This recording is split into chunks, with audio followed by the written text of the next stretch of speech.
8/11, everybody. The man charged with manslaughter in the chokehold death of Jordan Neely on the subway last year will be back in court in March. Earlier this week, a judge refused to dismiss the case against Daniel Penny in the case that's being closely watched from both sides.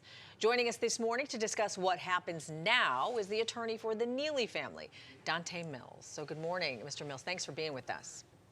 Thanks for having me. All right. Well, while the Supreme Court judge denied the defense's motion to dismiss the case against Daniel Penny, there's still another motion, right, for him to rule on. So what is that motion exactly? Yes, just so we're clear what's happening, the grand jury determined that Daniel Penny should be charged with 2 counts.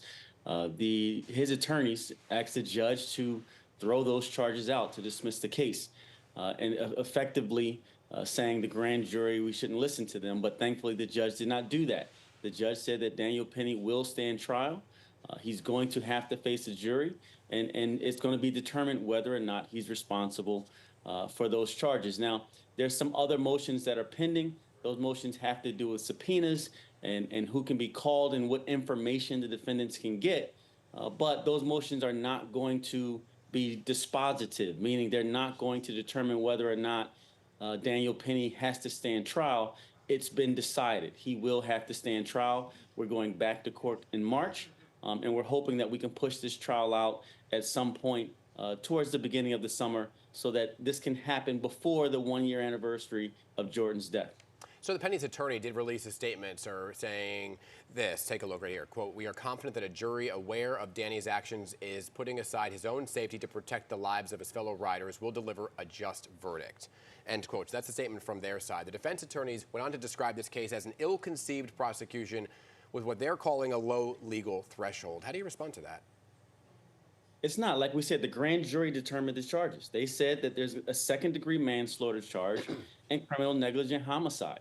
They looked at the facts of this case. They heard from witnesses in this case.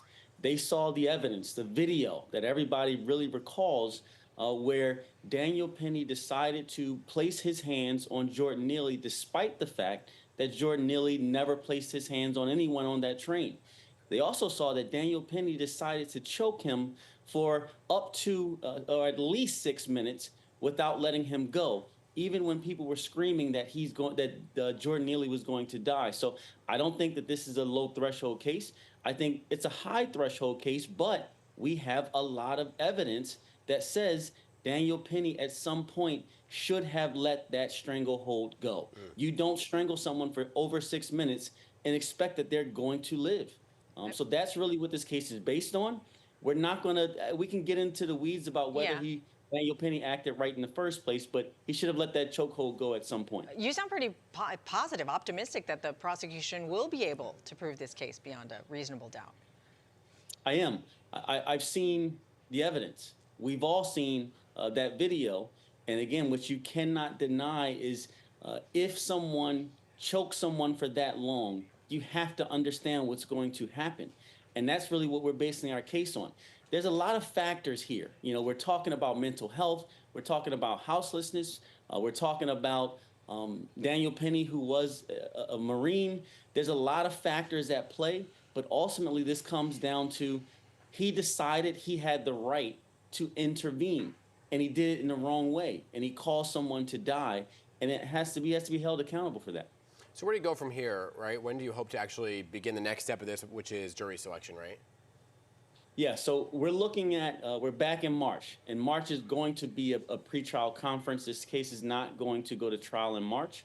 When we go back in March, the expectation is we get a date to come back and start this trial.